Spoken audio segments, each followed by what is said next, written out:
Fala aí, meu povo. Ainda estou aqui de roupinha de transmissão da TNT para falar com vocês desta grande goleada circunstancial, na minha visão, do Barcelona sobre o Olympiacos e também para fazer uma retificação aqui, para fazer uma correção da minha avaliação do gol do Olympiacos.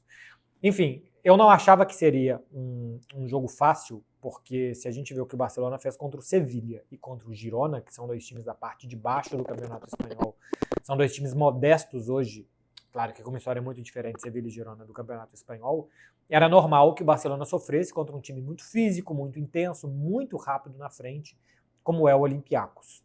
Eu imaginava um estilo de jogo mais ou menos parecido, uma dinâmica de jogo mais ou menos parecida, e eu acho que foi o que a gente viu em boa parte do jogo até a expulsão do Rezi, o jogador do Olympiacos, que ali para mim muda completamente a partida.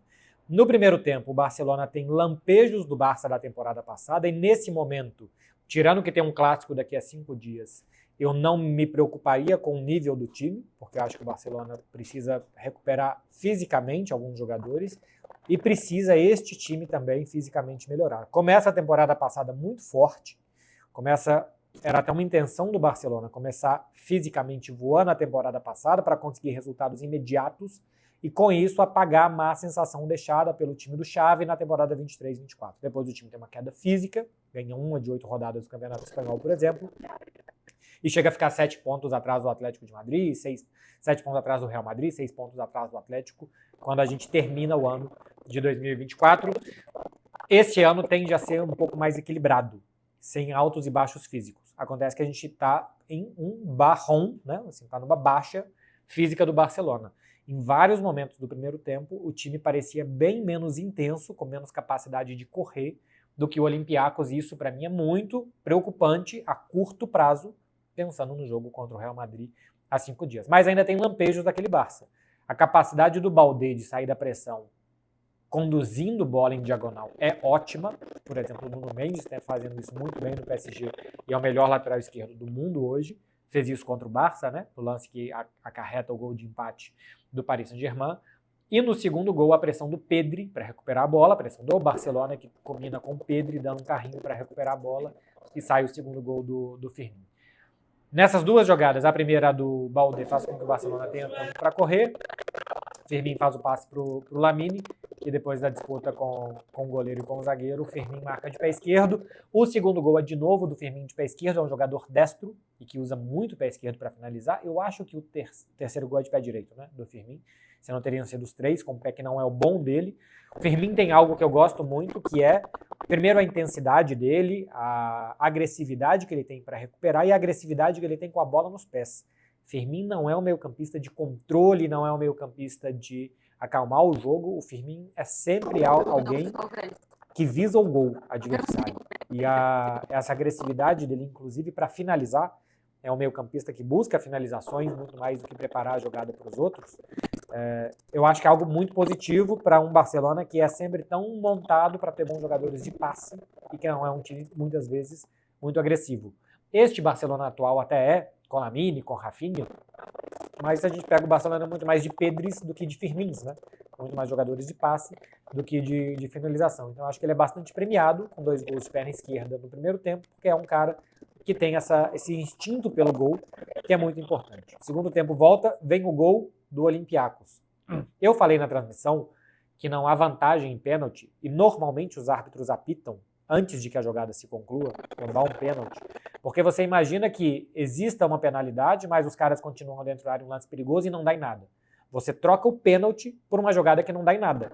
Então os árbitros apitam normalmente. Como ele não viu o pênalti, ele deu o gol, eu imaginei que estivesse ali algo que, olha, tem um pênalti anteriormente e o pênalti se marca porque não se dá vantagem no lance de penalidade, é para uma penalidade máxima. E depois um árbitro, até durante a transmissão, já no finalzinho, manda mensagem, falando, não, é realmente porque havia um impedimento, porque a bola bate no braço do Eric Garcia, depois ela toca no Elcad e sobra para o Podence, então seria impedimento se não fosse pênalti, não por isso tem que voltar e marcar. Então, desculpa pelo meu desconhecimento durante a transmissão, ficou mal explicado para vocês, ficou mal informado, por isso eu peço sinceras desculpas. E aí o Olympiacos volta para o jogo, o Barcelona parece que sente o gol, o Olympiacos começa a rondar a área do Barça, e vem a expulsão do Rezi, que me parece muito injusta. Não sei se ele chega a tocar no braço, no rosto do Marc Caçador. Se toca, para mim, não é para amarelo. É diferente do lance do Baldé no primeiro tempo, que deixa o braço no adversário, ali é para amarelo. É um braceio de um jogador que está sendo seguro e está tentando se desvencilhar de uma falta para seguir atacando. Se tem toque, para mim, não é falta para amarelo, é falta antes do Marc Caçador, no Redzi.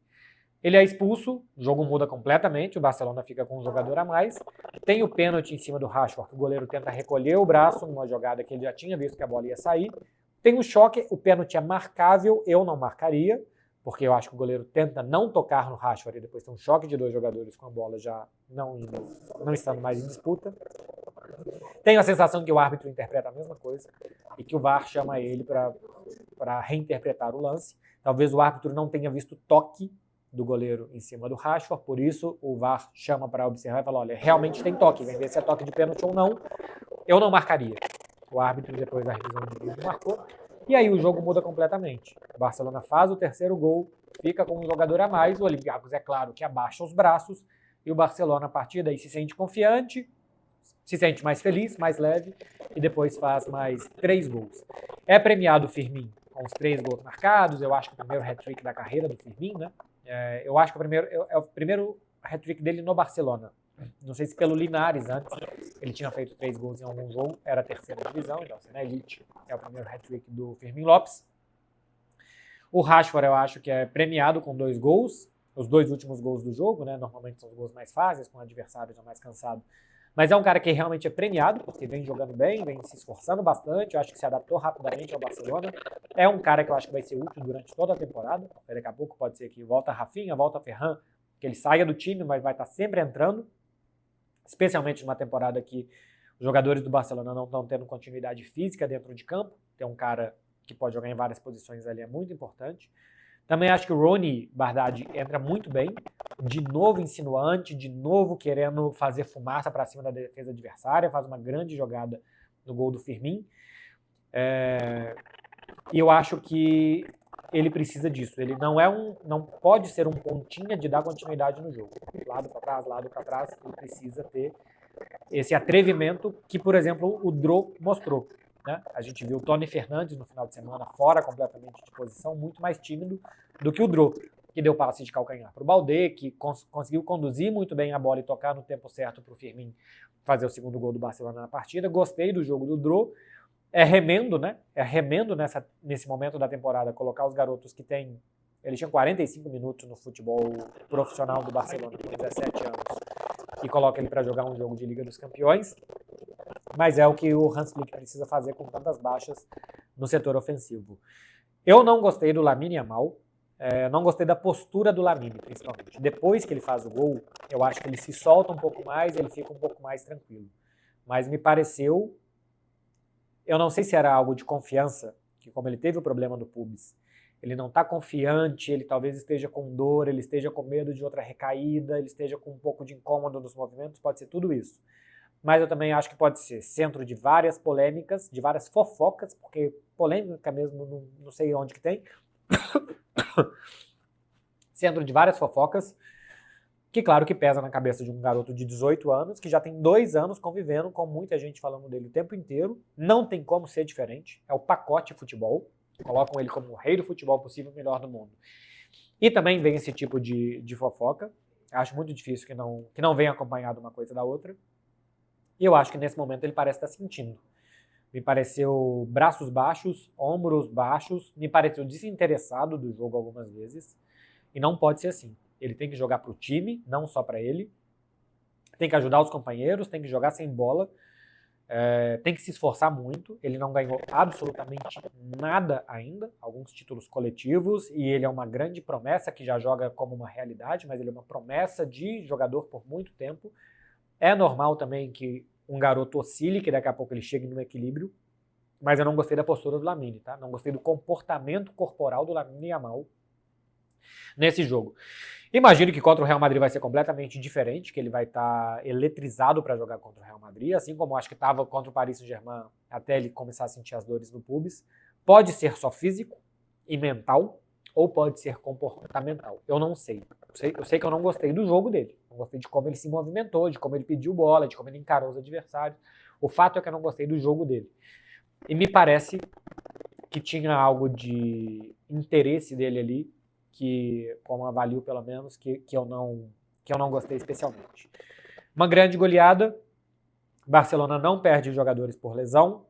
Deve recuperar o Rafinha para alguns minutos do Clássico e o Ferran, que já ficou no banco, deve também poder jogar alguns minutos. Então, assim, ainda vai ter jogador entrando e saindo nesse ataque no jogo contra o Real Madrid. A volta do Firmino, que jogou 45 minutos no final de semana e 90 minutos, e como jogou hoje, é muito positiva pensando no Clássico. De resto, vai ter todos da defesa, vão ter Pedri e Frenkie de Jong. E ainda não vai ter o João Garcia, vai ter o Chesney, mas já vai ser um Barcelona mais reconhecível, sem ter que colocar garoto de 17 anos que praticamente nunca jogou futebol profissional, contra o Real Madrid no Santiago Bernabéu. Para ser o Barcelona da temporada passada, que encare o Real Madrid, que seja capaz de fazer a quantidade de gols que fez no Real Madrid na temporada passada, ainda não tá. Ainda não é esse Barça. O 6-1 contra o Olympiacos é circunstancial, estava 2-1 enquanto estava 11 contra 11, e estava difícil, e não estava no ritmo que o Barcelona queria. Então, é um sinal amarelo para o jogo contra o Real Madrid. Tem 5 dias ainda para descansar os caras, para preparar o jogo diferente, para recuperar ainda Rafinha e Ferran, que vão ser muito importantes para esse jogo. Tá falado, meu povo? É isso que eu vi de Barcelona 6-1 no Olympiacos, muito bom para saldo de gols também, pensando em classificação na Champions League. Tchau, tchau.